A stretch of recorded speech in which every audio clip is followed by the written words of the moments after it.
Hi friends, welcome back to Shilpadatti mini love.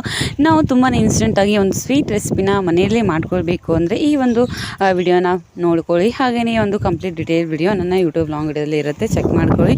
ಹಾಗೆ ಹೊಸ ನೋಡ್ತಾ ಇರೋರು ವಿಡಿಯೋನ ಸಬ್ಸ್ಕ್ರೈಬ್ ಮಾಡ್ಕೊಳ್ಳಿ. ಹಾಗೆಯೇ ಒಂದು 10-15 ನಿಮಿಷದಲ್ಲ ಒಂದು ಸ್ವೀಟ್ನ ರೆಡಿ ಮಾಡ್ಕೊಳ್ಬೇಕು. ಹಾಗೆಯೇ ಬೇಕ್ರಿ ಶಾಪಲ್ಲೆಲ್ಲ ಹೋಗಿ ತೊಗೊಂಡು ಬರೋದು ಆಗಲಿಲ್ಲ ಅಂದ್ರೂ ಮನೆಯಲ್ಲೇ ಬೇಗನೆ ಮಾಡ್ಕೊಳ್ಬಹುದು. ಆ ರೀತಿಯಾದಂಥ ಒಂದು ಸ್ವೀಟ್ ರೆಸಿಪಿ ತುಂಬಾ ಯೂನಿಕ್ ಆಗಿರುತ್ತೆ. ಹಾಗೆಯೇ ಯಾವುದೇ ಫೇಲ್ಯೂರ್ಸ್ ಇಲ್ಲದೇ ತುಂಬಾ ಈಸಿಯಾಗಿ ಮಾಡ್ಕೊಳ್ಬಹುದು. ಹಾಗೆಯೇ ಮಿಲ್ಕ್ ಪೌಡರಿಂದ ಮಾಡುವಂಥ ರೆಸಿಪಿ ನೋಡಿ.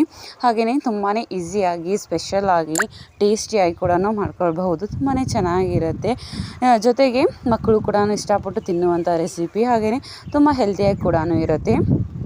ನೀವು ಕೂಡ ಖಂಡಿತ ಈ ಒಂದು ರೆಸಿಪಿನ ಟ್ರೈ ಮಾಡ್ತೀರಾ. ಅಷ್ಟೊಂದು ಈಸಿಯಾಗಿ ಕೂಡ ಇರುತ್ತೆ. ಸೊ ಜಸ್ಟ್ ಒಂದು ಮಿಲ್ಕ್ ಪೌಡ್ರನ್ನ ತೊಗೊಂಡು ಹಾಗೆಯೇ ಸ್ವಲ್ಪ 1-2 ಟೇಬಲ್ ಸ್ಪೂನ್ ಅಷ್ಟು ತುಪ್ಪ ಬೇಕು. ಜಾಸ್ತಿ ಏನು ಇಂಗ್ರೀಡಿಯೆಂಟ್ಸ್ ಕೂಡ ಯೂಸ್ ಆಗೋದಿಲ್ಲ. ಹಾಗೆ ಪಾಕ ತಗೊಳ್ಳೋಂಥ ತುಂಬ